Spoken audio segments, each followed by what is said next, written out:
Call the meeting to order at 7:05, and we would like to inform all board member attendees that we're being live streamed. Chris. And only posted to the internet within 24 to 48 hours. We will rise to the pledge. I pledge allegiance to the flag of the United States of America and to the republic for which it stands, one nation, under God, indivisible, with liberty and justice for all.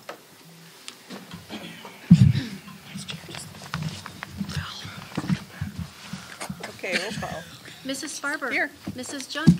Here. Mr. Carey. Here. Mr. Lawler. Here. Mrs. Pavlak. Here. Mr. Rivas. I'm here. Mrs. Witt. Aye. Oh, here. Sorry. All right, a quorum with 7 members. Would anyone like to move something from consent to new business? Yes, number 5. All right, so we'll move I-5 to J3. Anything else? Nope. Nope. Okay, so then I would like to entertain a motion to approve the agenda as amended there. So moved. Is there a second? Second. And a roll call? Mrs. Junk. Aye. Mr. Carey. Aye. Mr. Lawler. Aye. Mrs. Pavlak. Aye. Mr. Rivas. Aye. Mrs. Farber. Aye. Mrs. Witt. Aye. Motion carries 7-0. So we will move on to board and superintendent salutes. Yes, we have Mrs. Maris has Petra Carter, who she's going to recognize for National Board Certification, and I shared that Clay Hansen from Fox Valley Career Center, and then the high school was going to update their activities to the board and give an activity update, but with the weather tonight, they are all coming back on February 11th, so we do not have any formal salutes tonight. All right. At least I don't. Anything else? Nope. Okay, so we will move on to public comments. None. All right. Go ahead, Chris. No public, no comments. So tonight, the consent agenda consists of the following action items: approval of accounts payable and payroll January 2019, approval of minutes of the January 14th, 2009 regular meeting, approval of resignations and employment of staff, approval of motion not to release executive session minutes from July through December 2018, and the following informational items: student suspension data report, employee position report, Alice School safety training update, Freedom of Information Act request report, and field trip notification. Is there a motion to approve the consent agenda? I'm confused. Oh, yes. Did I hear? Did you? 5. I skipped. You read I-5? I think I skipped it. I thought you read it, but okay. But you should always check me on that, because I would be totally guilty of that. All right, so I-5 is not included, but is there a motion to approve the consent agenda? So moved. Is there a second? Second. And a roll call? Mr. Carey. Aye. Mr. Lawler. Aye. Mrs. Pavlak. Aye. Mr. Rivas. Aye. Mrs. Farber. Aye. Mrs. Witt. Aye. Mrs. Junk. Aye. Motion carries 7-0. So we will move on to new business. J1, approval of 2019 point school calendar. Yep. As you recall, we generally have done a December or January approval of the school calendar for the following year. And due to the law change as part of the evidence-based funding, we wanted to wait until January, the last meeting tonight, to try to get as much information as we can on the law. And we do know that there is a challenge to the change in the school day law. It used to be, if you recall, the 5-hour day, 5 clock hours used to be a school day. But now under evidence-based funding, it has been changed to 176 days, and the districts are free to have the latitude to choose what they believe should constitute a school day.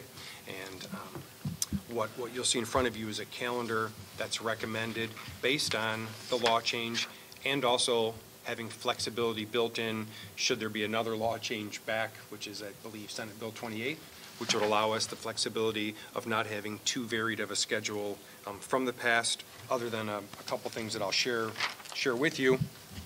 The first is, if you look at the start of the school year, one of the things that we consider for each school year is the start date and the end date and breaks based on the Mid-Valley and Fox Valley districts. So when we met in December with the Mid-Valley districts, which are Batavia, Geneva, St. Charles, Burlington, and Aurora West, one of the things we talked about was rolling the start week 1 week earlier to August 14th as opposed to August 21st for consistency among the districts. And also, I know our district 2 years ago, we did the 1 week earlier due to when the holiday was going to fall. So the Mid-Valley districts at that time recognized the value of starting or finishing the first semester in December at the winter break or the holiday break on December 20th. So I know that Geneva and St. Charles are still having conversation with their communities on it, but Batavia's already had gone ahead and approved the earlier start time. And so that's one of the big changes, is rolling that forward a week. Another thing that you'll see with the earlier start time, it'll help balance our semesters. If we start a week earlier, when we finish the first semester on the 20th, the days or the semesters are about 2 days off now. And then with, as you can see, with snow days and other things that happen, we do our best to try to keep those balanced. Let me see. The law change, we talked about that. Then the other big one is the potential of the change to the 176 days. One of the reasons that it's been a challenge for Kaneland is our geography. As you know, that we don't do half days. Many of our surrounding districts have 175 academic days built into their schedules already, because many of them utilize half days, but we don't utilize half days in our district, and therefore our challenge for next year is to increase from 172 days of academic days to 176, because before you could get away with the clock hours. So what we're proposing, as you can see on the calendar, ideas that have been gone through the ISBE and that are approvable for student days. In November, the parent-teacher conferences, those 2 days will be deemed an academic day, even though the students won't be there for the full day like they currently aren't during conferences, but student-led conferences and any of the work leading up to it and any of the follow-up work that they have would constitute a school day. And then the other 2 days, November 26th, which is a SIP day, has been a SIP day traditionally, November 26th and February 28th will both be e-learning days. And what that means is at our tentative plan right now, we don't have it finalized yet because Mike and Sarah are working on it. Mike and Sarah, Mike Rice and Sarah, Dr. Mum from Ed Services will create activities to push out to our students that they're going to wrap around personalized learning and continue to move personalized learning in Kaneland 2020 forward. So they will share those, and then based on the requirements, we do have to get feedback from students. So students do have to check in, and we have to monitor student engagement on those days. And the reason, part of the reason why we're doing those days as opposed to teacher-led days, right now, part of the teacher contract has the number of professional development days identified.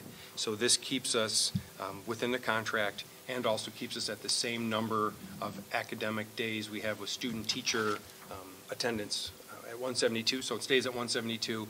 We just have these other 4 days that we're going to utilize to get to the 176. And the other thing to note about the development of this schedule is that it keeps it physically very similar, other than the 1 week earlier, should the law change, Senate Bill 28, should that move forward through legislation and change, and if anything would change back, the structure of this calendar would allow us to do it pretty easily. So for students that Thanksgiving week, they'll feel like they have one school day. Is that It'll be awkward? You know, because that's just, it'll be Monday off, Tuesday school, Wednesday, Thursday, Friday off, right? Yes, that's exactly what will happen. And then the other 2 days, the February and the other November day, 26th, those are also, again, e-learning days. So we'll make sure we let the parents know that it's at home, e-learning days, so that way parents who are traditionally home with students on those days would know that they need to either supervise their students or at least know that the students will be home on those days. High schools maybe not as much as elementary. Those at least extend the week. I guess the one Yes. that feels a little bit, you know, difficult maybe is the one that's just a Tuesday. Right, and part of that day, part of that is because of the 2 days we traditionally had for teacher in-service days. We wanted to be able to keep those as teacher in-service days together for that week. So teachers will still do some they'll do some academic things, but primarily it'll be Dr. Mum and Mike Rice, and students will be engaged from home on those days. So it's not ideal, but it kind of balances out one day earlier in the year and then one day February towards the end of the year. So- Try to balance those. So will they have, things that they need to do that day? Yes, that will come from Dr. Mum and Mr. Rice. They will forward the activities that they're going to be engaged with for the Okay, day. okay. So, so is that considered an attendance day? So if my kid decides to blow it off and doesn't do it, do they get marked absent that day? If they don't note back in, because what they would have to do is they have to do the activity, and then they would have to hit some sort of a button through Google Forms that would show that they've completed the work. So will every student do the work? No, I not don't- whether or not they'll Yeah. do it, does it count as an attendance day? Yes, that's a day of attendance. And So if they don't do their homework that day, they'll get a day on their report, they'll have missed school that day? I think what Dr. Mum and Mr. Rice had talked about was following up with all of the students with a general email that if you didn't complete the attendance form, please fill it out. And then if they don't fill it out, then yes, it would be technically an absence.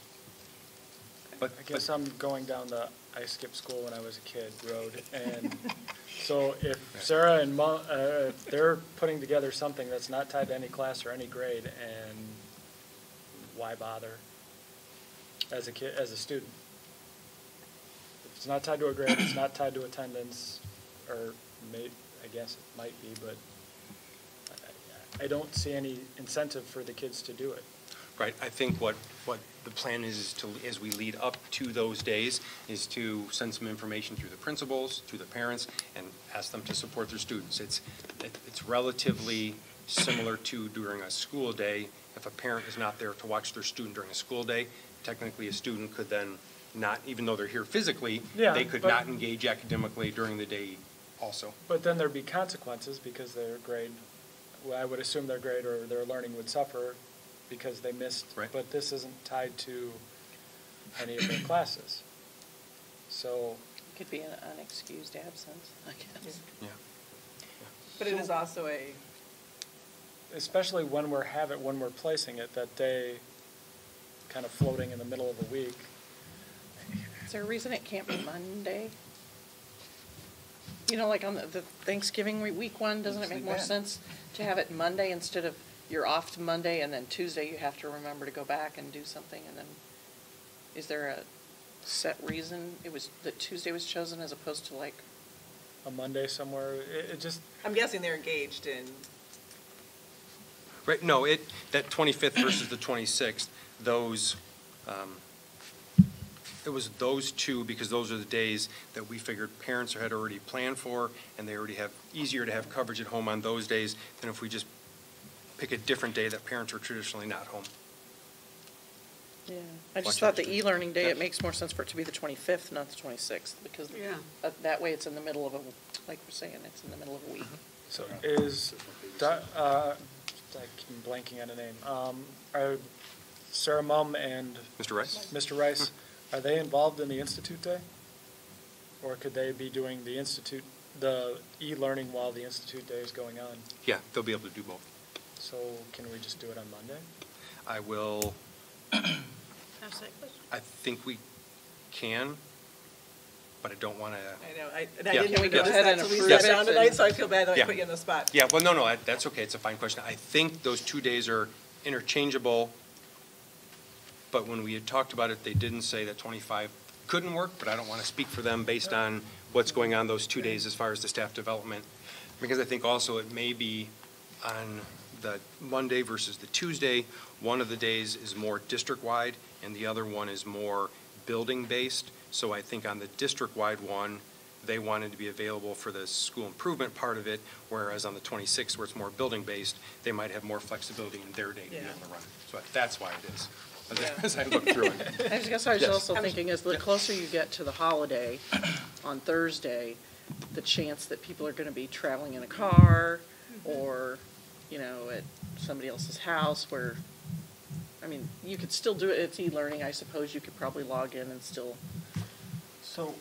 do it, but the chances that people will be on the road or traveling are greater the later you get. Sure. So, question, So we've approved this e-learning thing, right? Well, that's part of, well, it's the law. We have to, yeah, it's part of the law. We can provide these e-learning opportunities for them, but this is the first that it's coming formally to the board for approval.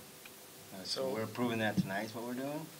That's the goal. But if you need us to go back on the 25th and 26th to talk about those days, this, for us, 2 weeks later, it's not as important for us to have it 2 weeks later. I just know that families have called the main office, families have started to ask for their planning. So could move it for 2 more weeks, but it's our families brought it more now for them than anything else.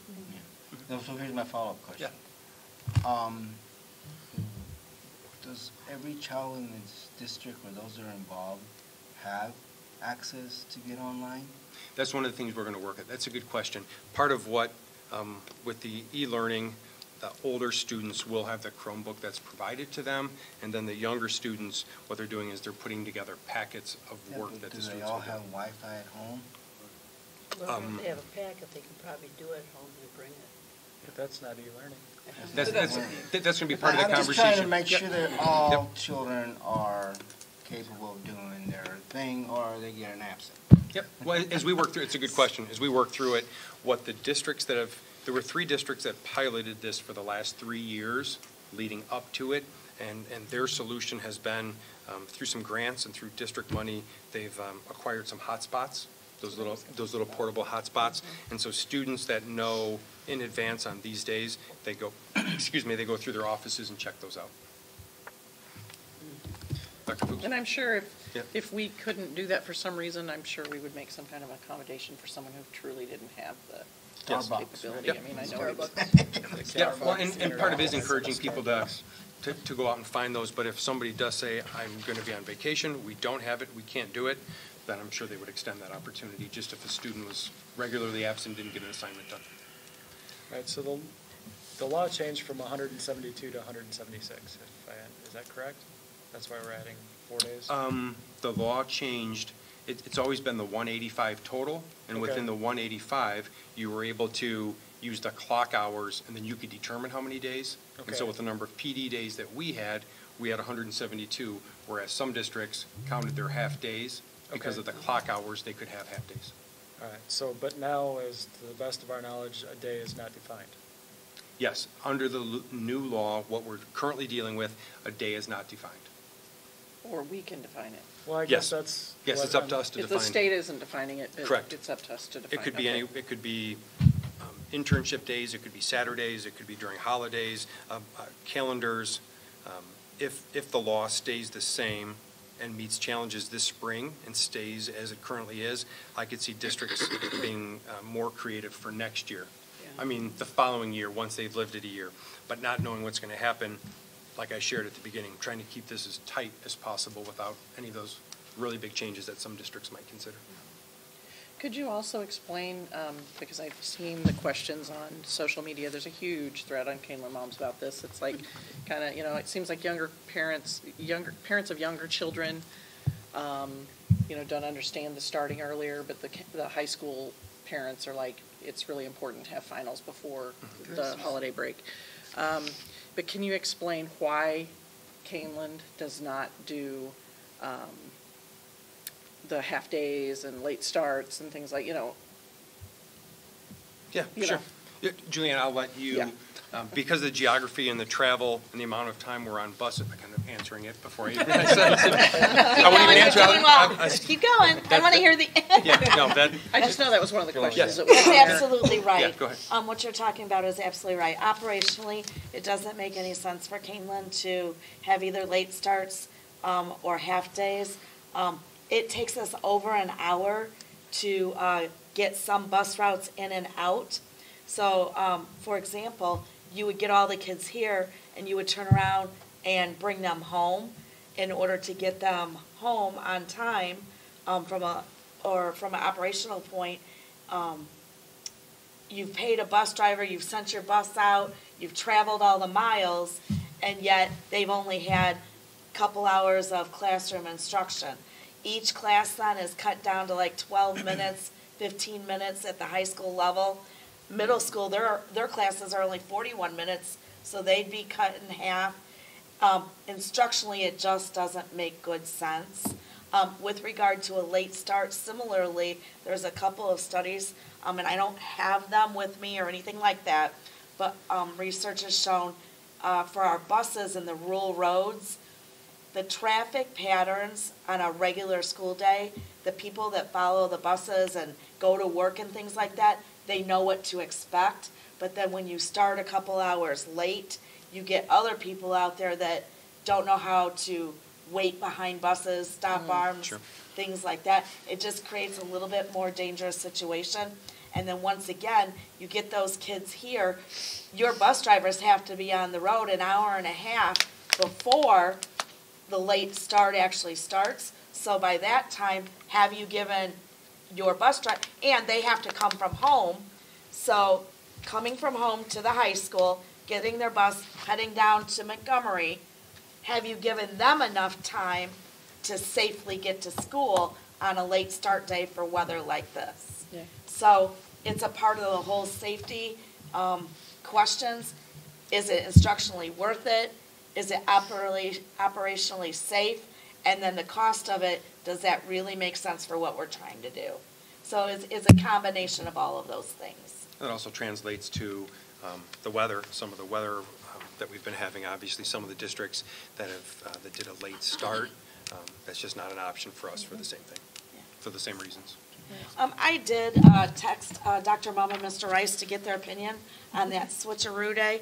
We might have to have some more conversation. They're saying that's the day they run Ignite. That's the program where we do all the different sessions. They're actually running that day. That's the so they're district-wide. saying that it's physically impossible to be doing this plus that. That second day is the building day, where the buildings do all of their professional development. Those days, Dr. Mum and Mr. Rice are not quite so busy. Yes. And so they're able then that day to do the e-learning. Perhaps there can be more conversation about switching it and making, things like that. But right now, that's what they're saying is, don't switch it without having some conversation, Yep. please. Yeah. That's what I thought. That's what I figured that. Yeah. And I do think that for next year, all these days are bonus days, essentially in learning for our students. Is that a correct way to? We still have the Look same, at it. the 172 is still the same number of student-teacher contact days that we've had this year. So in a transition year and then not knowing what the next year will lead into, I think it could be a way to experiment with it, for lack of a better word. And along the same lines, the same thing with potentially for next year, for snow days, which is obviously appropriate for this week as we're dealing with the weather. The other thing that districts will have more latitude to do is if they do call a snow day, they can then turn it into an e-learning day. Then that way, when you set your calendar such as this, next year if there are snow days in the middle of December, January, or February, you can then do an e-learning day, and then that way your May 20th end day is a hard and fast May 20th end of the year. And I know that I think some DuPage County districts are going to have called a snow day for Wednesday already, and they're going to be do e-learning days on these. So it'll be interesting to see how that goes across the county and the state. So I have a question this is something that another thing that was mentioned on social media, and I don't know what I'm talking about, so I'm just going to say what they said, and you should probably know. Yep, Okay, hope so. they were concerned about how it affects IHSA Dead Week, or some kind of sports Dead Week. I don't know what that is. It's a week before. Oh, yeah. Supposed to not do anything like before, a week rest, and then you got like Right. 2 weeks before your first game.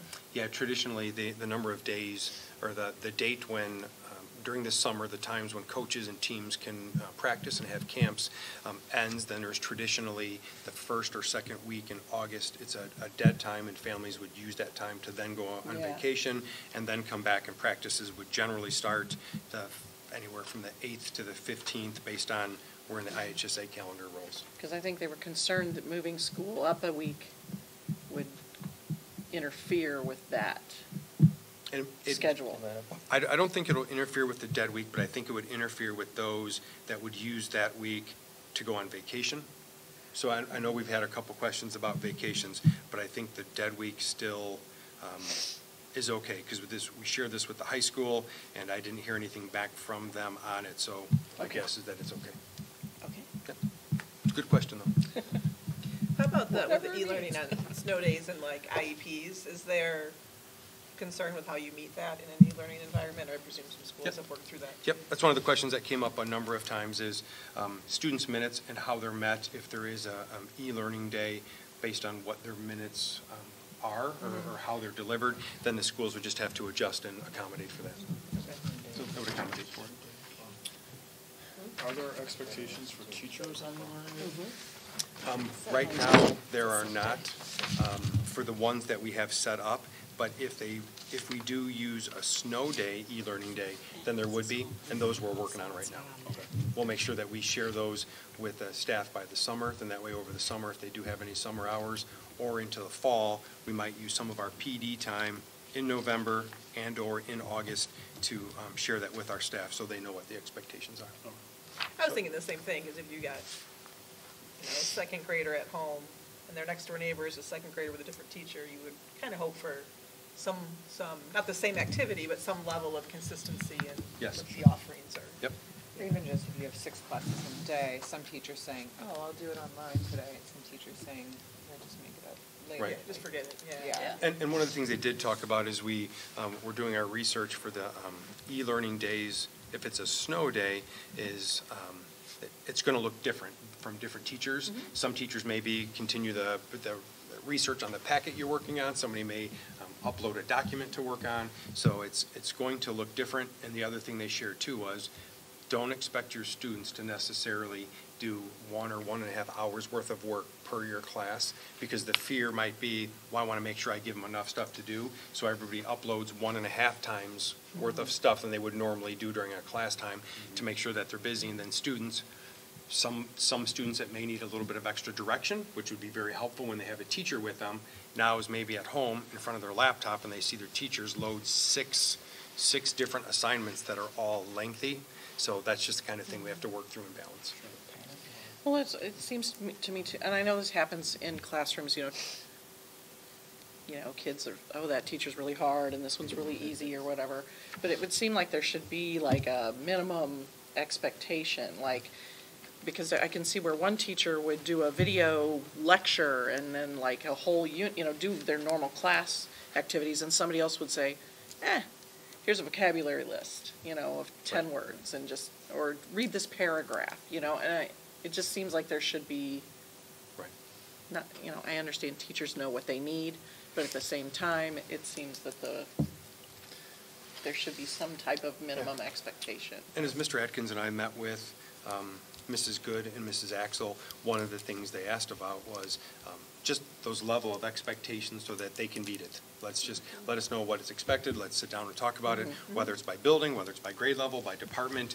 They want to make sure that they're doing the right thing for the students, so we'll just make sure that we have that conversation so that understanding is met. And I think you're right with the professional development, because I think you have to start getting those creative thoughts going in a way that you haven't before. So you really, there is going to be some trial and error and some, if you could share ideas between people of what really would work, because it isn't something that they have presented that way before. Right, it is different. Yeah. And I would think that contact time or accessibility might also be an important thing for teachers to be able to offer, right? So especially for those students that need more direction or more instruction, how would teachers provide that, right? Would they provide it through an e-chat or through a discussion forum or a video chat?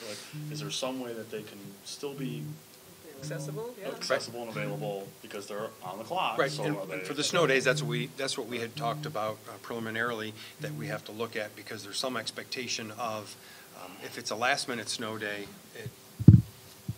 it's a last minute, so it's in the morning of a snow day, there's the expectation that everything is uploaded and ready to go by a set time, like 9 o'clock or something like that. And then the expectations would be teachers are then available from 10 o'clock to 1 o'clock to answer questions or to give that feedback or whatever those times are, but either by building or by class or by subject. To interrupt, where does this fall with our KEA contract? Because if we wanted to do an e-learning day next year because of a snow day, they're required to be in the building for X number of hours now, or are those details just nebulous and we need to work through them at this point? Or? That's what they're working, yeah, they understand that if there's an e-learning day for a snow day, they're 100% on board. That's a management right, and they know that. They're just the ones that asked for, what are the clarifications, let us know, what are the expectations, and then they will meet those expectations, whatever they are. Dr. Layden, Mr. Rice is also saying that Canvas, the pilot Yes. Software, is also going to help on these e-learning days with some of the things and the tasks. As the portal to upload the documents, okay. Correct. I feel like we're approving two different things here. One is the calendar and the other is e-learning. And the calendar, and I don't like the early start, but I don't have a good reason to say I'd vote against it. But the e-learning, I feel like there's just too many details yet to be determined to say go ahead and do e-learning on these days. And what you've told us you're planning for the 2 e-learning days on the calendar, I guess we don't necessarily need those days to meet the law. But I'm not comfortable with what they've got planned for those 2 days. Doesn't even seem like it's transitioning to getting the kids to sit down and do their homework on those days. The week of Thanksgiving is, I will be amazed if you get 50% participation on that day. And the other day, I don't know. So the calendar, fine, whatever. The rest of it, I feel like we need a lot better explanation, plan, whatever term you want to use before we approve e-learning. Okay. Personally. Well, that one is not formally, that's just more informational. It's not formally a part of this, but that learning process is taking place because the law, as the law went into effect last year, December is when we started getting more of the information about the 176 days in the e-learning. So part of the reason why we don't have more for you now is just the timing of it. So as we get more, we'll share more. Is your e-learning concern mostly for the snow days or additionally the extra 4 to meet the calendar need? I don't know. The whole thing's just kind of... It is new. It's new and it's different, and, and we're feeling the same way. Mike, Dr. Mumm and Mr. Rice and Mrs. Good and Mrs. Axel, when we talked with them, they were all the same way. They're like, well, this is new. Let's work through it together. There's just there are more questions than answers right now, so we'll work on those, and it'll be excellent. And then it'll come back to the board at a later time? The calendar itself won't come back again, No, but as far as details on e-learning. Yeah, we can provide more information on that. I guess, tell me I'm getting too far into what's the dance floor? Dance floor? And but if we're trying something entirely new, for this district anyway, I feel like we need a better, do we vote on something like that? Is that a change of the way the school is run that day? Is that a board issue, or is that? Decision? That's what I would think is getting into teaching, telling them how they have to teach. Well, I'm more like details of the teachers. Are they available for the 8 hours versus the day? Is there a contract issue that we have to deal with? That I have an issue with. Typically, they'd be here however many hours, but we're going to say 4 at home is fine. I don't know if it's 4. It could be all 8. We still haven't approved the one-to-one initiative, which I think we will at some point, but we haven't purchased the units. We don't have that plan completely, well, maybe you do, but I'm not up to speed if it's completely fleshed out. So I feel like the whole package should come back to the board for some sort of approval. I think the calendar piece, though, is fine. Okay, I'm separating that from the calendar piece. I would say that. I think that. But actually, the motion doesn't. I was just reading that too, going back to the. Yeah, it is just for the calendar piece. But the calendar piece includes the e-learning days. Includes those new experiences. At least for the 4 days that we might want more cost neutral at this point or something along those lines. That's probably the way you're going to get them. So maybe what you need to take off there is as presented. Well, the school No, I'm calendar willing is to give them the school benefit calendar. of the Right. doubt or the opportunity to put something together. I just want to see it at some point in the future that this is what an e-learning day will be in Kaneland.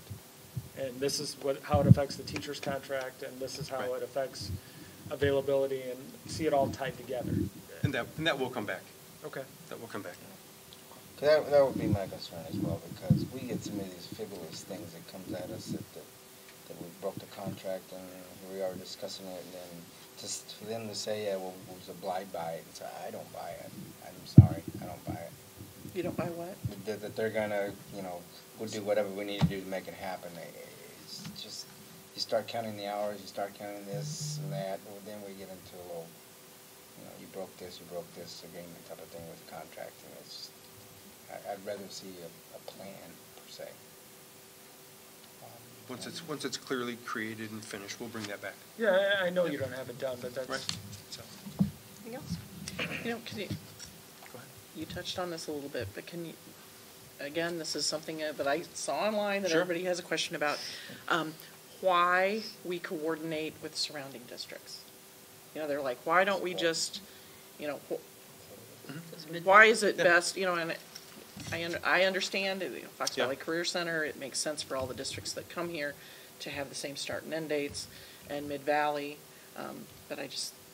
Yeah, that Mid-Valley and Fox Valley bylaws, Mid-Valley especially because of services for students and when buildings need to be open, as there, I think, there's the Mid-Valley physical building over in St. Charles that a number of students attend, but then there are all the other district buildings where we have, I think, 2 of our buildings use 4 classrooms, and there's other districts that use multiple classrooms. Mm-hmm. So for consistency purposes for both Fox Valley and Mid-Valley, if we start and stop at the same time, buildings are up and running, technology's up and running, so it's the part of the Mid-Valley bylaws, and then just the consistency because we do share a number of facilities and students.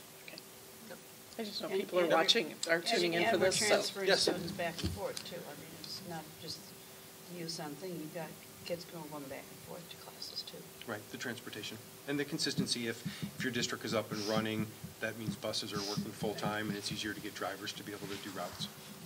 You got activities also within districts too, right, that would be coordinated together, or Right. you have to reshuffle it. Now, have there been different starting weeks? Yes, there have been, but that just makes it more challenging. So when and where we can make it consistent, we try to do that. And then we do this, the other thing I would always also share too is, with the law, this is the best plan that we could use to implement for next year. And then if the law changes, or if we go through this plan and we need to shift it or adjust it, that's the kind of thing that we'll experience and we'll learn from it. And then if there are changes that need to be made for the 2021 school year, we would bring that back, of course. Yeah. Do you know what the new proposed Senate bill to change it back? Do you know what the opposition is, who the opposition is, what the problem is? I think it's IEA, NEA, and maybe AFT. I think part of the I'm sorry, Illinois Education Association, American Federation of Teachers, and the National Education Association. Okay. And I know that's part of it. I know it's not just those groups, but I think there is some concern, I believe, from the association side, those groups that I just mentioned, that if e-learning becomes more prevalent and used more often, that maybe a teacher can now have an e-learning classroom with more students, and if you have more students doing it this way, you might need fewer physical teachers, and so I think there's the fear that maybe the actual number of certified teachers could be eliminated as if e-learning does expand. Okay. And then I think for some districts, or for some parents, some of the opposition too is accessibility. For some districts that may not have one-to-one yet, or may not have Chromebooks, I think there's some pushback based on how are we going to do an e-learning day when we don't have one-to-one yet. So I think it's a combination of different things. Okay. But those two primarily. Okay. Thank you. Anything else? I'm done. All right. So I'd like to entertain a motion that the Board of Education approve the 2019-20 school calendar as presented. So moved. Is there a second? Second. And roll call. Mr. Lawler. Aye. Mrs. Pavlak. Aye. Mr. Rivas. Aye. Mrs. Barber. Aye. Mrs. Witt. Aye. Mr. Carey. Aye. And Mrs. Jung. Motion carries 7-0. We'll move on to J2, approval of policies from press, second reading. Yep, I shared in the weekly update, out of the policies, those that either had questions to be determined by the board and recommendations for those, and those that had options and why I recommended the various options or the direction on those options. So the first one is policy 220. This is the first one with the change, so it's a couple in. Policy 230. 230. So on that policy right now, it says 5 minutes for public comment, and as long as I've been here, we provide 3 minutes for public comment, and I know that the board can always have more latitude to extend it if they would like, but our practice has been 3 minutes, so I just made the recommendation to change it to 3 minutes to match what our practice has been. Okay. The next one is policy 445.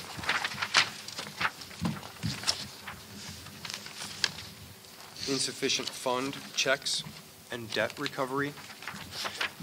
The first question on the bottom of 6 of 48 is yes. Our recommendation is to approve the sentence that we participate in the free and reduced lunch. So that's what the sentence is. So yes, we do participate in that. Then on the second page, right now, we are required to allow up to 5 meals for students if they don't have the finances to be able to provide them for students. And so this sentence asks if we'd like to reduce that number, but based on the fact that in Kaneland, and I'll let Julianne share any other additional information, but in Kaneland currently, we don't have many students utilizing this, many that are in that need right now, so we don't feel like there's a reason to reduce it lower than 5. Anything else? Yeah, that's Okay. exactly the reason. Okay. 470, the resource conservation, which is the next one. If you recall, this was a policy from about a year ago, I think, and it had hard and fast dates, and you can see we had to strike through on those, and what we'd like just to recommend that we will continue to monitor and reduce that amount without numbers. I know that Dr. Fuchs has been in touch with our providers, and you do have some of that baseline information. Julianne, I know you've received some of that, so. We haven't done anything with it, but I do have it now, and we will go over it and see where there are areas where we can reduce. We just received the data not terribly long ago. Okay. So we only have one provider, it's Waste Management, and they've won the contract now the past couple of years. We do that bid every 3 years, and I think they've had it at least 2 years in a row, 2 cycles in a row. So we've got some good data from them. Good. Of the baseline, so. I have not necessarily to this policy, but just an overall question. All right, so these are recommendations. Are these actually laws, or are these something that the school board association is saying that we have to have, and they pass it through? Like the health department will pass regulations that aren't technically laws, but you're required to follow them. Right, I can get, And yeah. So if it's a law, we can't change it, right? So if it's a law, we have to have this policy that says we'll reduce our waste by 50%. If it's a policy, I guess I'm going to, which ones can we ignore and change, or which ones are we required to? right. It's a combination of both. I think this one, we have to have the resource conservation policy, but since we are currently don't have the data to show that we've reduced it by 50%, so that policy, as it was written, we weren't necessarily adhering to that one. So what we're going to do is we're going to shift it to something that we can adhere to. So I think to answer your question, some of the policies tell you exactly what you have to have, and then some of the policies allow you to adopt the policy, and then there's some flexibility therein to shift and adjust as needed. So we could have a resource conservation policy that says we're not going to do it, and that be the entire policy. I know I'm being flippant, but I know. No, I would not recommend no, that.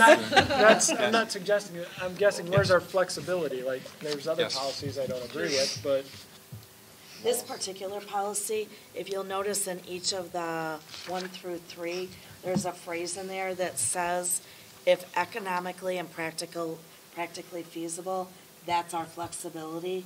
and that's the way it has always been described to be. So what's the legal reference 105 ILCS? Is that school code? Yes, it Yeah, is. so that's the legal reference telling you that you need, But the school code also uses the language, if economically and practically feasible. but to Ryan's point, the school code doesn't say you need a policy. I think on resource conservation, it's pulling out more than that, which is, I believe that wording from school code is more what this is, not.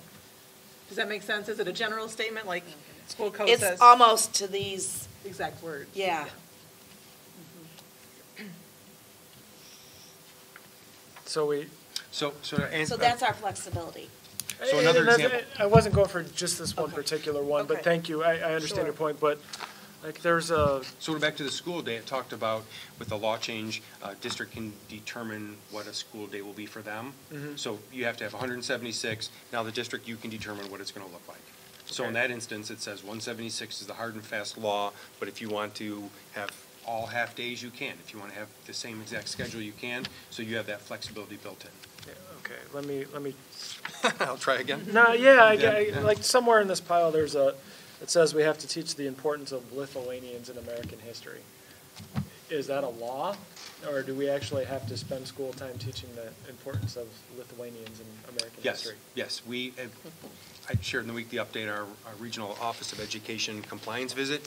They do sit down, they look at the curriculum, and they will tell you exactly what says, just like this, what you have to have, and then we have to provide evidence for each of those areas, for any nationality or group, or training now. We have to show how we're doing safety training to and from school, and bike safety and helmet safety. So those are the things that we will have to show somewhere in a curriculum, that it's taught in health class, or it's taught in third grade, or where it's taught. So yes, we do. On those that are specifically outlined. What the law doesn't tell us is how we have to teach it, how many minutes we have to teach it, in what manner we teach it. Do you bring in a guest speaker? Do you show a movie? Do you read a book? It doesn't tell us that. It tells us what we have to do. Similar to this, Okay, so there is some flexibility. yes. That's, I guess that's more what I was going for is, there's this pile of papers, but Just like for every one of these policies, not everyone, for many of these policies, there's a whole set of administrative procedures that complement it. okay, thank you. My guess is that's probably not the last time you're going to ask that question on policy. But we'll do our best to give you that answer each time. Next one is policy 4130.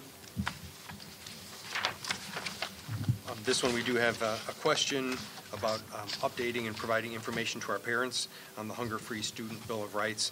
Yes, we will make sure that's included in our documentation. The next one is 560. Get there.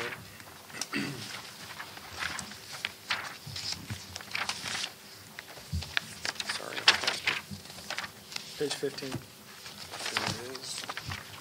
Expenses, optional, what's reimbursable, back to press plus one, the option to include items that are not, it says that the district is not responsible for loss due to the employee's own negligence. That is something that we can determine if we want to add in there or not. We do want to include that. So that way, if there is something that is either lost or damaged due to negligence, we can then cite the policy.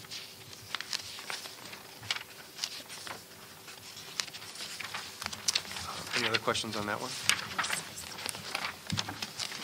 Next is 7190.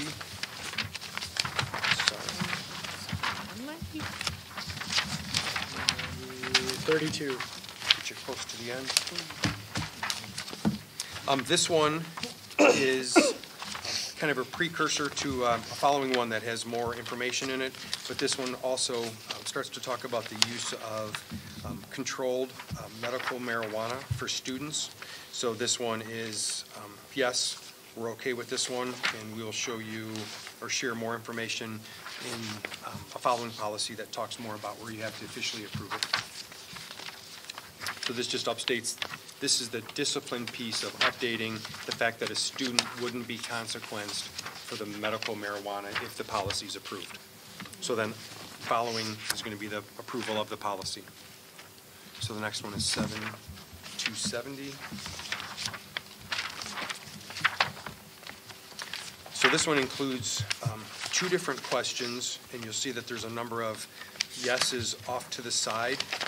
On page 42 of 48 are the formal questions about adopting the usage of the school supply of undesignated asthma medication. Before doing these types of things, we look at the legal side of it, which we completely have the right to do that, just as we do have the Narcan for the opioid overdose, and also EpiPens here on site that we can use to provide for staff or students. So for this one, the asthma, talked with Mrs. Geese at the high school, and a year supply or an initial dose for our buildings would be between $500 and $600. So it's our recommendation that we do have that on hand, and those that might administer it would make sure that they have the appropriate training for the asthma piece. Yes? For the medical marijuana, it says includes ointments, oils, foods, but not vaping or smoking. Why are we choosing how someone's going to take their medicine? Well, this one on campus, the law is recommending that and sharing that you shouldn't have them vape or smoke it on campus. And so, shouldn't their doctor decide that, not us?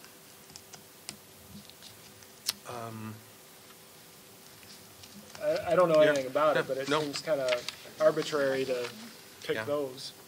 And I don't know why. I don't know why that one. Impact others, is that? Yeah, well, sure. Well, the other thing too is it also says in here too that it's the usage of on the campus, that the parents bring it on, that it's administered, or the parent or the provider bring it on, and then it is taken off. But they do mention, you're right, the fact that it's not designated to have it smoked. So I would share that based on this, that would be our recommendation. And if for some reason the student needs to have it administered in a different way, based on this, they would just have to do that off campus. Or bring it to us at that time, but. Yeah, or maybe bring that request to us, and based on that, we would go through Maureen and see, because my guess would be this at some point potentially is going to be challenged by somebody who is having it administered that way. But again, I don't know, not being a doctor, the THC component, so I don't know if medical marijuana can be grown and used if it's in the smokable form in a non-THC form. I don't know if that's the case, but I know in the oils and in the gummy bears or in the gummy form or in any of the brownies, it can be. I just don't know in the other. Yeah, I have no idea. It just seems. And I think when we went to the law update, there was a student who had a medical need and the law didn't allow for it. You know, you couldn't have it on campus. At least now the law is there, and I think the school district then at a later date could change the policy if needed. Yeah, I'm guessing if it ever gets approved. More flexibility than the school district was really, had their hands tied. So maybe this is the good place to start. But overall, we're in favor of both of those being yes responses back to make sure that if we do have students in those needs and it's illegal to do so, that we would support our students in that way on both of those. And if there's anything that does come up with the other piece, we would look at it legally and come through the board for any policy changes as needed. The last one is policy 6135. There are a couple options in there. Yes, we have to have this policy, and our option is whether we want to put that in the course book. Yes, we do want to put the procedures in the course book. And then, It's the very last two pages. I'm sorry, 48 and 49 of 50. Okay. Thank you. It's for accelerated programming.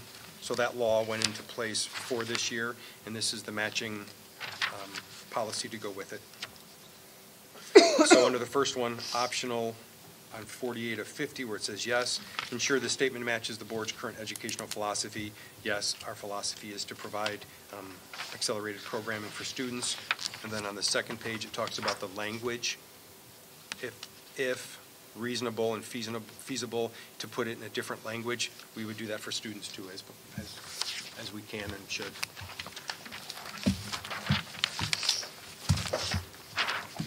Any questions? Before you vote, just a little feedback. Was the press policy highlight as part of the weekly update, was that helpful, or is it still harder to follow in the new format, or is there some other way for me to share the information that it's easily digestible? Still preferred the old format. But given that that's gone. Yeah, Yeah, exactly. Noted, and thank you. Yeah, I think going over the changes was helpful. I think not doing it at 11 at night was helpful. Yeah. Yeah, I thought it was good tonight, but and good in the weekly update too, that helps. Okay. Right. Continue in that format then. All right, so I'd like to entertain a motion that the Board of Education approve the recommended policy changes from press on second reading. So moved. So moved in a second. Second? A roll call. Mrs. Pavlak? Aye.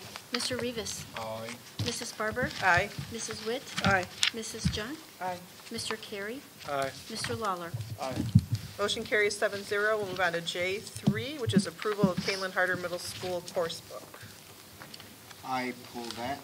I disagreed when we first talked about it. I disagree now. That is removing that basic math class. We all know different students learn different ways. They have different capabilities. And to pull what I would call a basic class and make it a higher learning class, you're not allowing for them.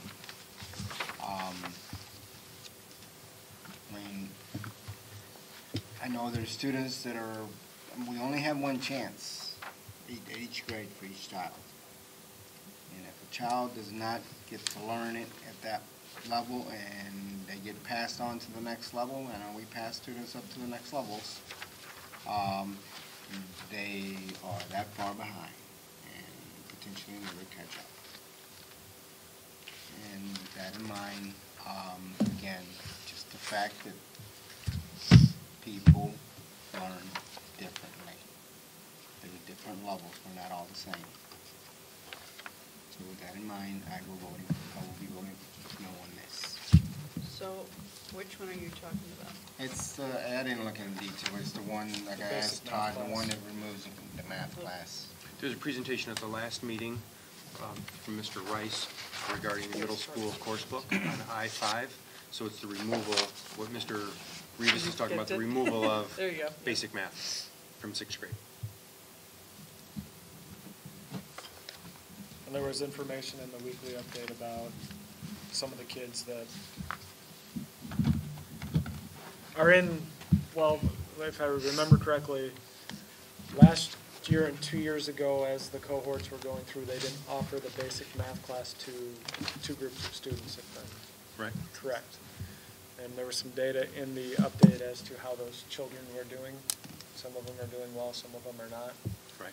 And I had a conversation with Dr. Layden about that because there are some kids that failed the whole way through and failed the following year again, and others improved. And I have reservations about this too, because there may be a reason at home that they're struggling in school. Right. But Right. if they fail at 6th grade math, and then we put them in 7th grade math, they didn't learn what was in 6th, so now we move them to 7th, so they're automatically going to be in a situation where they're going to be requiring RTI or other form of intervention to try and get them to the level of the 7th grade class. So I looked at that going, why are they in 7th grade? It was a question that I had asked Dr. Layden versus just holding them back to a 6th grade class. So I have reservations about eliminating the option of having that class if you have a group of children that, for whatever reason, aren't able to progress through 6th grade,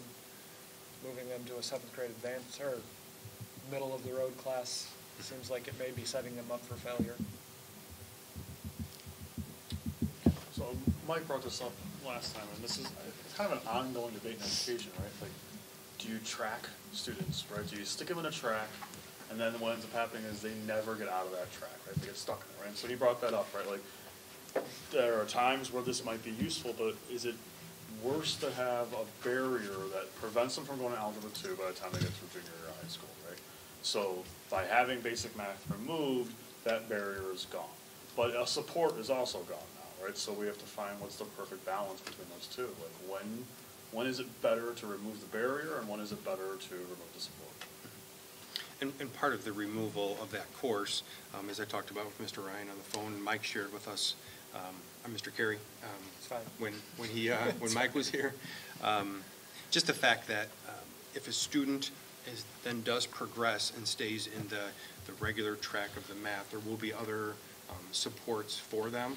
And again, what Mr. Rice shared here, and also the data indicates, not in all cases, but a number of those cases for those students who struggle in the math class, it's not all ability related, because as they looked at some of the iReady scores versus their grades, in some of the instances, it's homework completion, it's other supports that they don't have. Maybe it's at home, maybe it's other things, because a number of those students who are struggling in that class are struggling in multiple classes. So that's one piece to identify.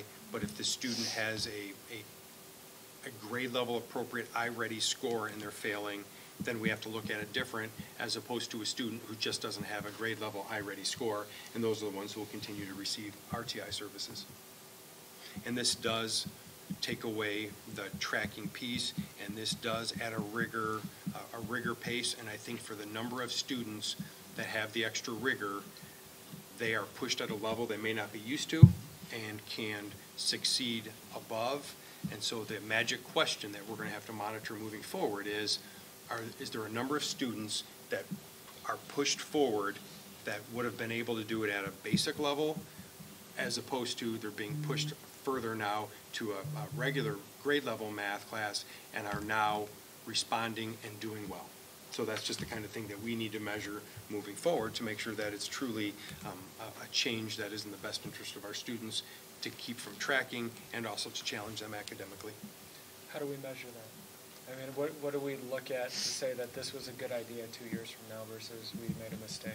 A couple things. You're looking at overall number of failures. We're looking at how many students had at some point been in the basic level math course, and based on their iReady scores, how many of them are achieving at a grade level equivalency.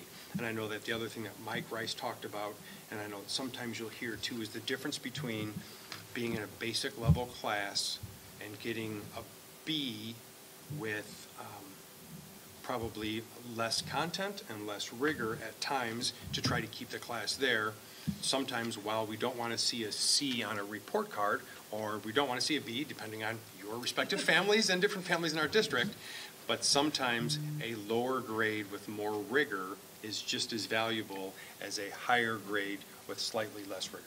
And that's something that families, based on their beliefs and based on their futures and based on conversation with counselors, that's something that they have to kind of decide. Right, like getting a C in intermediate math might allow you, though, to take Algebra 2, Right. which now makes you college ready. And our goal, or at least my opinion is, our goal is not to make sure all the kids get A's. Our goal is to educate the children. So I just want to make sure that that's happening, and we're Yes. not eliminating a tool that we Right. need for slower learners, Sure. I guess is the best way. And I think the goal, as Ryan, Aaron just alluded to, is the key for a junior is to be an Algebra 2 equivalent course, to be able to do well enough on that test, should they want to be a college-bound student, that allows them to do well enough on that test to be able to get into the schools that they would choose. And so if we're going to be guilty of pushing kids academically to try to be college and career ready, I can accept that, but then still monitor how our students that maybe were pushed up a course on how they're doing. And I did feel like the challenge, I appreciate getting rid of the tracking, especially when you pick the tracking at the end of someone's fifth grade year, that is really young. But some people's inability to access RTI because they need support in so many other things, English or whatever, I think that's just a challenge. I think that, and I don't know the obvious solution, but when someone struggles and they don't have access necessarily because they need other services, it's not because, I think that's tough. I don't know what you do with that. And I think Mr. Rice said they were continuing to talk about that. But. And they will, and they'll continue to offer the RTI services. And Mr. Rice also mentioned that if it does have that appearance that students are struggling, once they get to the high school level, there is the alternate math class that if they're not ready for the Algebra 1 geometry, Algebra 2 route, there are other classes that they're able to take with supports too. So it's not like we would say, sorry, you're in this upper level class and you're in it forever and you will always struggle. Welcome to the high school. There would be an option for another class that would be maybe a little bit less rigorous with the supports that they need at that time. Are there other resources available to teachers? I mean, and I don't even mean necessarily that moment, but I presume students are offered summer school and some it works in their house and some it doesn't. Right. I don't know if there's online situations people can do over the summer, or I'm just curious, like, if we take away basic math, if there's other opportunities, I don't know what those are. But I know there's summer school for sure. I know that any students that struggle, they always get the invitation for summer school, and you're right, maybe some access it and some don't. As far as other online learning portals or opportunities, I know they are there, but I couldn't go into detail and share exactly what they are. Is that a hand up, or is well, it? I was going to okay. add a comment if I could. Sure.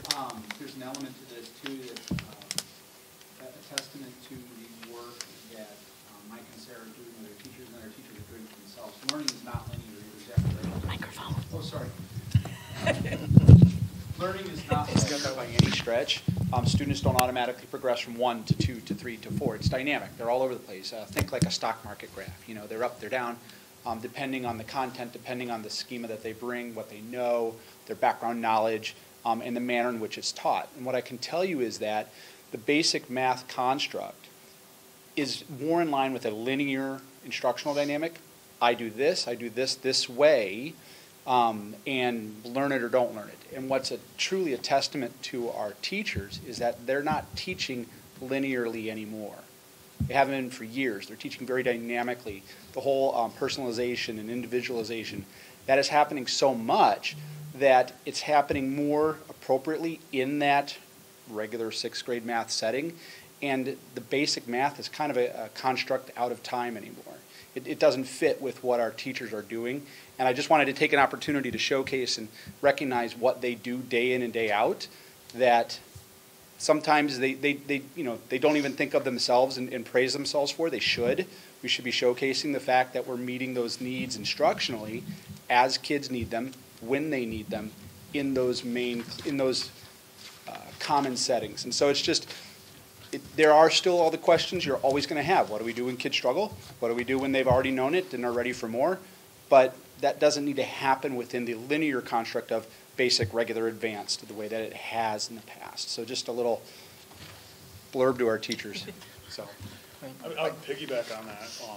So at like the college level, one of the challenges we're seeing is, okay, so if you're not ready, now you have to take non-credit based math classes, which now cost you money and slow your progress down. So maybe getting that C or D in Algebra 2 in high school is enough to get you in to a 100 level math class as opposed to a 90 level math class or an 80 level math class. So better to kind of test the waters here and maybe not do as excellent here, and then be prepared though for the next level at the next level, at the college level. And it's slightly off topic, but along those lines, it's away from the basic math class. But the high school has undergone the creation of that class senior year that Right. is that credit bearing class to bridge that transition Right. that we're working on with Waubonsie right now. Right. But if you're in 6th grade basic math, I'm not sure you get there, right? No, you would that's not. the problem, right? So by the Potentially time wouldn't. you're 11, you could maybe mess up that entire route because you're 11 years old and you made a mistake, right? Kind of going with what you were saying, John. Yeah. You're 5th grade and you choose this path, right? I don't know how many And while everybody, doesn't need to be college bound or anything like that, we certainly want everybody, when they graduate, to at least be prepared to do so, because maybe they don't choose to do it right when they graduate, but maybe 5 years down the road, then they do, and they're going to need Yeah, to it have should be been prepared in high school. Sorry. No, It should be a that's question of, can you go to college? Not Right. Do you want Right. to, right? Like, Right. Like, so we The should always choice, have that. their Right. choices, individual choices. But I mean, if you don't have the background, and you can't, right? There's barriers now to get there in order to be successful. Thanks. Sorry, no. No, that clarified it. Yeah. Two additional things. I just see math as just a basic thing that people need to be able to grasp. We use it every day. And to take that opportunity away. I get what you're saying. But we also took cursive writing when my children were in second, fourth grade, whatever. And you should, and because the idea was that by the time they got to high school, we were just using eyes or thumbs and stuff. They don't know how to write with the crap. There's a similarity here. And I just think it's a bad idea. It's a bad idea without, because not, again, just to reiterate, not everyone learns the same way. And do we still have to follow the policy or the law where we can't hold children back? Social promotion? Whatever Or it's as far called. as moving on? Yeah. Everybody goes forward. No one gets held back, right? Mhm. So therefore, there you go. You're Right. perpetuating it. I don't know. It's a good question. Maybe I should know this, but I don't know if there's a law that we can't hold students back. I'm not 100% sure of that, because that's what you're saying, right? That we Yeah, can't hold them back? if they're not passing, they're not passing. Why are they giving them, why are we pushing them to 7th grade? Well, yeah, and Mr. Carey and I had that conversation on the phone too. The challenge in middle school as opposed to high school is, in middle school, if you struggle with one class, English, math, whatever it might be, you do still move on with extra services, whereas in high school, you just have to make up that credit. Where in middle school, if somebody does do bad, they don't move on to 7th grade and then struggle with English and then take 6th grade English. It just doesn't work with a schedule. So they do move on with supports at the middle school level traditionally, and there are very few students held back. Because again, if we go back to John Hattie and his work, holding a student back has more of a profound negative impact on kids than it does a positive impact. Now let me attack it this way. So the past 2 years, we haven't had this class anyway, right? It hasn't been offered for 2 cohorts of students. I know it's one for sure. I know this year for sure we have not had it. I don't recall if it was 2 years. I know it's one for sure. All right. So if they're not using it, is there a reason to take away the opportunity to have it? I mean, if we take it out of the course book, then it can't be offered at all.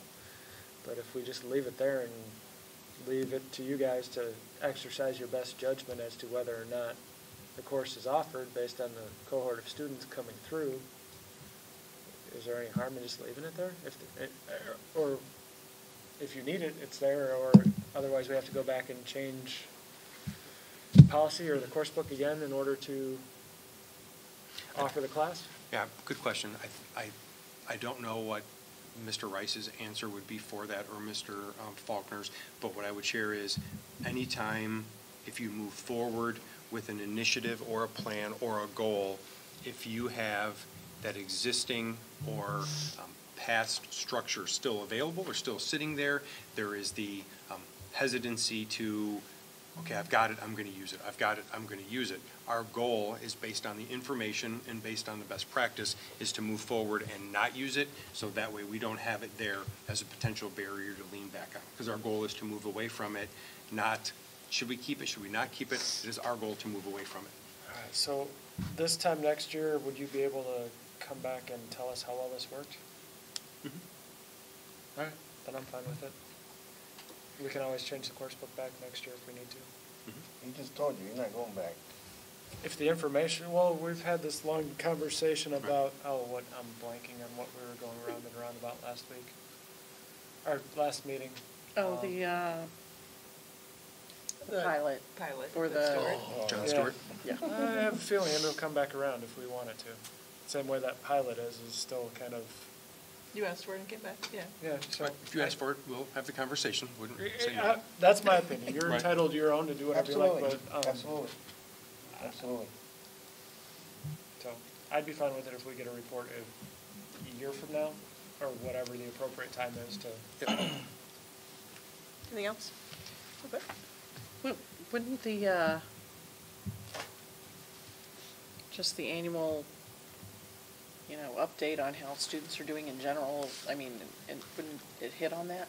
I might not be smart enough to remember to put the two pieces together. That's why I'd ask for it. No, you're right, because what we would do is when we bring back the course book at this time, it would be the recommendation to not change the course book, and then the question would come up, what was the class that we were talking about? We would say the basic math, and here's the data to show why we would not recommend bringing it back. So it could come back as part of that update. Okay. Or part of that recommendation. But it would be at this time, in either December or January, when the course book comes to the board.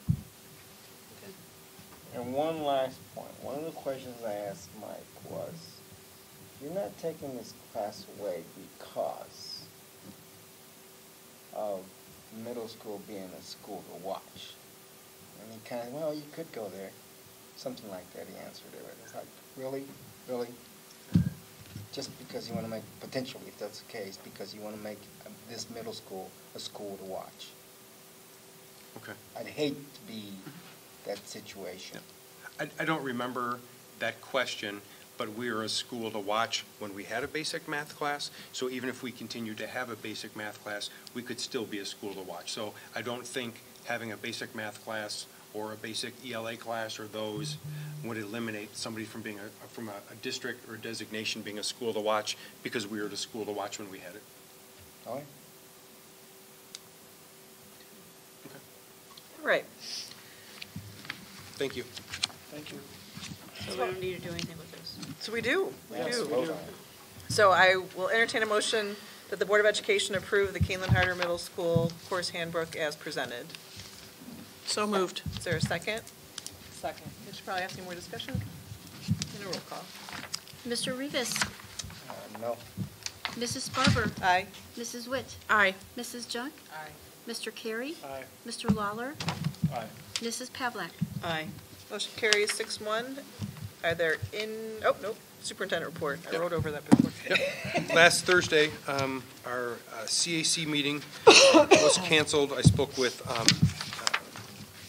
Kelly Vose, who is the president of CAC right now, and she was out traveling and just shared that with our January CAC agenda, not having an item on it that we needed immediate feedback for the board, we could take that and move that to the February 21st meeting. So the CAC agenda, those topics, a number of those being topics that we had met here and talked about already as a board, will be followed up at CAC on the 21st.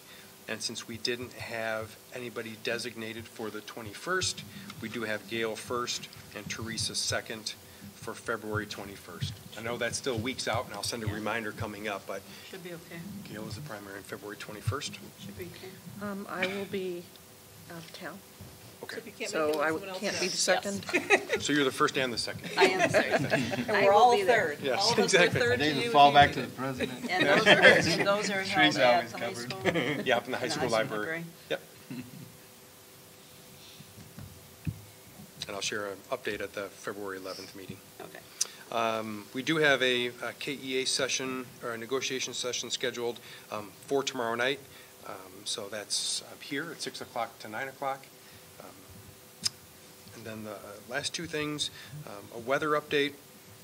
Just as I'm sitting here, I'm seeing a number of green little boxes come up with text messages. There's a number of text threads and email threads of different area superintendents and getting weather updates on what they're going to do, what we should do, and those kind of conversations. So just wanted to share, and I know there have been some questions. I fielded some questions. I know that President Sparber fielded some questions. A school closing is not it's not a black and white. It's not linear like maybe math is. It's sometimes we're different than the Tri-Cities, Batavia, Geneva, and St. Charles because of our blowing and drifting roads. They can do late start plans or early release is easier than us because of the things that we had talked about. So what we traditionally will do is we'll look at the temperature, we'll look at when the temperature is supposed to hit, drifting, blowing, how quickly can we get lots cleared so that we can get cars into lots, students, transportation, getting drivers to the district on time, and then just, of course, the weather, when it's going to hit, how long it's going to hit, those kind of items. So those are the things that we regularly work through and talk through, and just so that you know, all of the Kane County superintendents generally get on a phone call together, talk with their transportation people, and try to make consistent decisions as much as possible. But again, different districts are different, and some may take different routes based on their direct needs and busing. So wanted to provide that update. So with that said, there may be, we do have a challenge the next 3 days with the extremely cold weather, so we'll have some of those conversations right when the board meeting ends with the other superintendents, and we will send out updates as soon as we can to try to help parents have as much time to make their plans with their kids at home. And a year from now, based on providing the board an update, these could be potentially e-learning days. But I'm not going to dredge that one right now. Very good. Another What would time, that mean? I just want to put that in quick and then move on. The last thing I had, I know President Sparber's also received some questions regarding the Planning Commission and the potential rezoning off of Route 88 and 47 in Sugar Grove. And so wanted just to provide a little bit of an update, and I'll let President Sparber share any additional information. They have had, Sugar Grove has hosted 3 meetings thus far for the Planning Commission, and Sean and I attended, President Sparber attended the first 2, and of those 2, basically it's a mini, almost like a court situation in which right now those that are opposed to it are providing evidence, and those that are in support of it can also provide evidence, but right now the predominant number is opposed to it. And when we went last week, the first week we couldn't even get in when it was at the library, because there were just, I think 73 people had signed up to speak, and there wasn't enough room to get in there, and since we didn't have a number to speak, we didn't have the opportunity to get in, so we just stayed outside for a while and then left. Then last Wednesday we attended. They moved it to the APC at Waubonsie, and there were estimated about 500 people there in attendance, and there were 80 people signed up to speak. So I don't know if that 70 is coming down a little bit and then it's continuing to add on, but they do have 2 or 3 additional meetings scheduled. The next one is for this Wednesday, and I believe they're going to keep it at Waubonsie due to the crowd. And so basically the Planning Commission, right now, the area that they're talking about, the 760 acres, is right now it's zoned residential, and so what Crown has proposed is to come in requesting to have the land rezoned, so I get the exact wording down, to PDD zoning, which is a combination which would go from just single family to single family and commercial, and as part of that commercial there's a number of large warehouses planned as part of that project, and then the one thing that will eventually probably get to our board and we'll have conversation on, based on what happens with this at a later date, and the board will want to have some conversation and probably have a stance or have an input or a decision on, is if it does move forward, there is a TIF that comes with this. And so with the TIF, the tax increment financing, there's implications with that around taxes and about the revenue that we would receive. But I'm just going to stop at that because Julianne will have a presentation when it is time for that. But that's kind of where it is right now. So it's at planning and zoning, and they will determine whether or not they're going to shift the land, because from what it sounds like, if it's not going to get shifted to this zoning and with a TIF, Crown would no longer be interested. So we'll have to see if it gets to that. Crown Industries, we'll have to see if that would be their interest at all. And again, when Sean and I were there, I said it was like 80 people signed up to speak. We were there for the first hour and 45 of the 3-hour meeting, and 5 people had presented. Wow. So they're very deliberate in their presentation, very deliberate in sharing their concerns, and so I wanted to share that with the board. that's what is going on, and as it becomes something that our board needs to hear more about, and the TIF piece of it, we will have that conversation in a timely manner so that the board can make a decision. I know the residents of Sugar Grove are very animated about it. I was in the grocery store on Saturday, and someone stopped me and asked me if I could go to the meeting. Oh, my goodness. I live in Elbert, sorry. Right, right. So if I recall, when, previously when a TIF comes up somewhere, they actually, the other taxing bodies do have like formal input, don't we? Yes. We vote on whether or not we believe that the TIF meets the restrictions and the protocol that's required of that. So, because I know there was some talk, that, once the zoning commission votes, then it would go to the village board, and they would vote on everything all at once, but they can't really vote in a TIF without going to the other. There's a process, correct? There's a process, and we would have the opportunity to share the implications for the district. There are public hearings involved Yes. with TIFs Yep. and things like that, right? Okay. And I think input meaning, we don't Yes. have a vote. The- We don't have a I actually vote. think there is a vote There is a on vote, whether or not. But if we vote no, there's no implication. Right, and it's not like, it's not, do you like it, it's, Yeah. does it meet the requirements? Correct. Does it And meet if the- it meets, I mean, I know in the past, we have had to vote yes when we weren't really too excited about it, but you can't say no, and, Right. even though you know it does meet the requirements, so. So it'll end up on the agenda in the near Yep, future. and there are provisions for, based on any lost revenue through taxes, for the district to share our story, share our financials on it, and there is some consideration that the TIF body can have, or that Sugar Grove can have for each of the taxing bodies if they choose.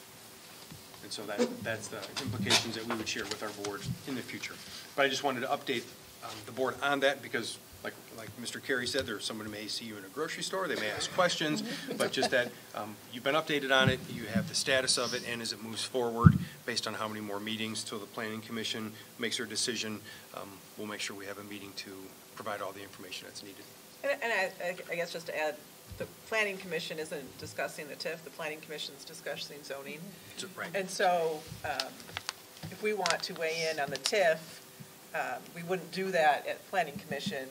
However, it would go from Planning Commission to some engagement with the village board. And so I think we're trying to monitor the Planning Commission. Even if the Planning Commission votes no, it could go to the village board. That's just a recommendation. Right. So I think we're trying to monitor the timing and the information there. So it's sort of an opportune time to discuss the TIF, but it's also not maybe as urgent, because that's not the place, the forum that we're necessarily going Right. to speak to. That's not what the Planning Commission's doing right now. Yeah. Correct. And I think there might be an opportunity, like you were talking about, Teresa, or I think the board could have a resolution of some point if they wanted to speak in some unified manner, but that's in a future date. I know, I saw Meg at the last one too. Anything that you saw or noticed, anything you'd want to share, or? Yeah, they were, very passionate, very long-winded. They didn't have a 3-minute limit? No, they did not, unfortunately. I left probably right before you all. I think I heard 4 people in the hour and 20 minutes I was there. So, That's correct. yeah. Okay. Yeah. How does it compare to the planning commission that was held for the Heartland Recycling Center? It's very similar to that, except for they had to move it to the Wabansie venue because there were more people at this one. Yep. And that was an animated one as well, right? It's very similar as far as the evidential piece, yes. Okay, interesting. Yep, very similar. They tried to say that people. I'm after sure. everything closed at 10, they would just start up again, and you could see all the police and the ops people going, no, Right. we close at 10. Yes. Wabansie, by we, you mean Wabansie, yes. Yes. All right. That was all I had. Anything else? Just that FAC meets on February 7th, so we'll need a representative, please. Whoever's there, is that what you're saying? Yeah. Who's there? I don't know. I don't Do we remember. not have a schedule? I thought we had a schedule. We do. We do, I just haven't looked at it in a long time.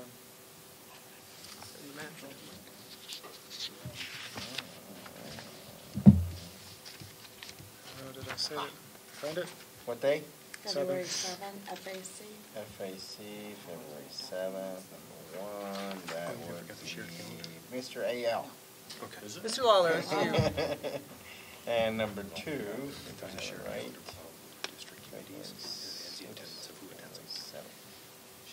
number 2 is, all the way to the top, Mr. PR. That would be me. I'll be back up, sir. FAC's at the district office? Is that That's right? correct. All right, anything else? No, Nope. thank you. All right, so any topics for future agendas? Maybe. All right, let's start. How long have we been doing proficiency grade, base grading in the junior high? The reason I ask, and this is very micro, and my kids and the neighbors' kids are complaining about the way that their grades are resulting. Like if they miss one on a math test, they go from an A. There is no B, they go to a C. And I've heard that from not just my children, but from other kids. And I knew the proficiency-based grading was relatively new. I didn't know how long. I just was wondering if my kids are just whining, or if there's more to it. That seems like if you get less than 100%, you're not allowed to get an A. And but they say it's working well in English, but the math and science seems to be an issue. But again, my kids, I might be out of place bringing it up. I thought we changed that. You're talking about at middle school, so harder here. Okay. 6th and 8th. I thought that was changed. But I also have heard it from other parents, so it's not Just yours. just mine. But I'll have somebody contact you, if that's okay. yeah, no, absolutely. Okay. Yeah. Because I'm not going to know all the specifics right No, now. I wish I did. I wish I had that kind of savant. Anything else? The other one is, I've been saying it a couple times, and I'd like to repeat it again, is bullying. What? Bully? Bullying. Bullying. Oh, sorry. It's kind of hard to say. And the last time I brought it up, it was said, well, we'll bring it up during policy time. I don't want to see it at policy time, because we just approve it at that time. Well, we don't. It happens. It's happening. And we're always talking about giving the FAC and CAC, whatever, the opportunity to discuss things. I like to kind of shell it out. What's the plan? What plans do we follow? What people, it's been happening so long, I'm sure there's other ideas on how to potentially take care of it, if you will. And I'd like to at least discuss whether it's something we can, if it's feasible to pass on to the CAC to look at. I mean, they're always looking for something. So are you suggesting we? I would discuss it to see if that's a potential that, No,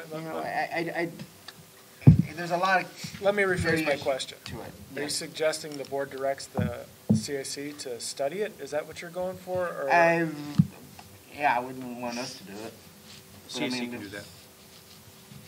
I mean, but I'm not saying do it, I'm just saying, I mean, is there something we as a board should decide to push it that way? I'm just one. Yeah, if there's the consensus of the board, if there's a topic you'd like CAC as an advisory committee to undertake, they would do that. So, it used to be that we got how we have the calendar when you update us on things. It used to be that April was the update on the bullying and the Swiss data and all that kind of stuff. I don't know that I don't feel like we've done it in the last couple of years, maybe. But I would prefer that we get an update first before we give anything to the CAC to have them come up with some new thing. Because maybe what we're doing is working, and, I mean, not that. Is it working? I mean, not that we would have them come up with a policy. Right. I mean, we would have their input on a policy that we came up with, but. Todd, I'll share you a letter from my son. You knew Adam. He's in college now. He wrote a letter of the stuff that happened to him when he was in high school. It is appalling.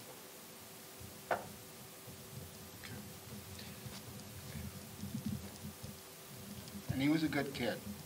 He is a good kid. He is, right? It was appalling, the stuff that happened to him.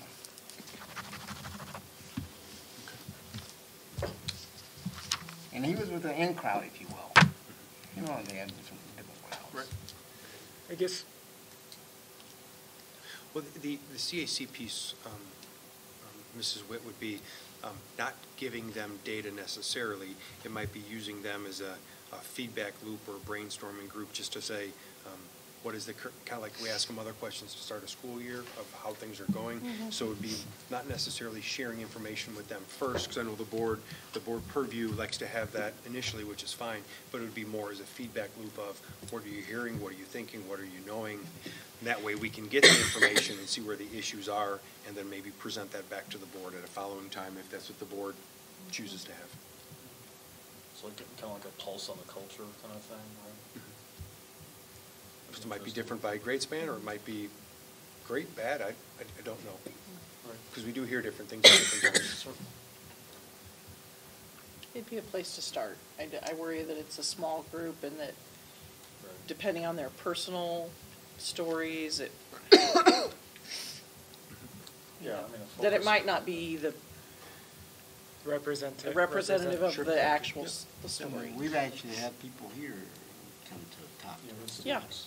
And it also goes through the discipline committee too. The discipline committee looks at that data each year too.